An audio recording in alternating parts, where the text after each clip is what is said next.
আসসালামু আলাইকুম বন্ধুরা। অনেক স্মৃতিতে ভরা স্টিলার ব্যান্ডে গান করতো লিটন। আমার বন্ধু ছিল, খুব ক্লোজ বন্ধু। চিটংয়ে, চট্টগ্রামে একসময় বিভিন্ন বিয়ের অনুষ্ঠান সহ গায়ে হলুদে দেখা হতো। স্টিলার ব্যান্ড, তার ইউটিউবে গানটা আছে। আজকে হঠাৎ করে লিটনের কথা মনে পড়লো বেশি। সাথে নওশাদ বাবু ছিল, সে ছিল পাথরঘাটায় মেসেজ ব্র্যান্ডে গান করতো। আয়ুব বাচ্চু তাকে খুব পছন্দ করতো এবং তার গলা ভালো ছিল।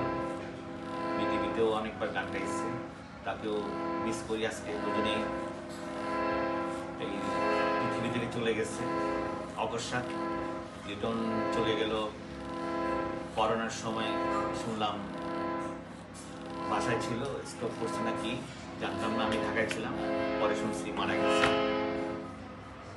নওশাদ বাবু ঠিক হঠাৎ বুকে ব্যথা নিয়ে সে ব্যাডমিন্টন খেলছিল। পরে সে ম্যাক্স হসপিটালে ভর্তি ছিল। পরে সেও মারা গেল। পেসমেকার লাগানোর পরে সে বাঁচে নাই। ও যেদিন মারা যায় সেদিন আমি ফ্লাইটে চিটং গিয়ে তার কবরটা মাটি দেওয়ার পরে দেখা করছি।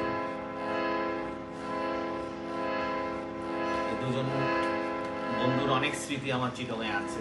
যারা চিটংয়ে থাকেন তারা হয়তো তাদেরকে চিনবেন, এখন হয়তো তাদের কোনো পরিচয় নেই।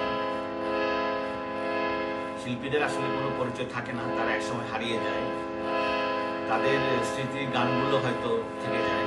ইউটিউবে আপনারা সার্চ করলে দেখবেন নওশাদ বাবু অথবা লিটন স্টিলার ব্র্যান্ডের গান এখনো বাজে, শুনে মানুষ পুরনো সেই গানের স্মৃতির কথা স্মরণ করে এবং তাদেরকে স্মরণ করে। লিটনের গাওয়া একটা গান আমার খুব প্রিয় ছিল, এখনো প্রিয়। তার গাওয়া গানটা আপনাদেরকে আমার ভাঙা গলায় গিয়ে শোনাচ্ছি। যদিও আমি শিল্পী না, তবে শিল্পী তো ছিল, এখন নাই। গান টোটালি ছেড়ে দিয়েছি, এখন ও নিজের জন্য গাই।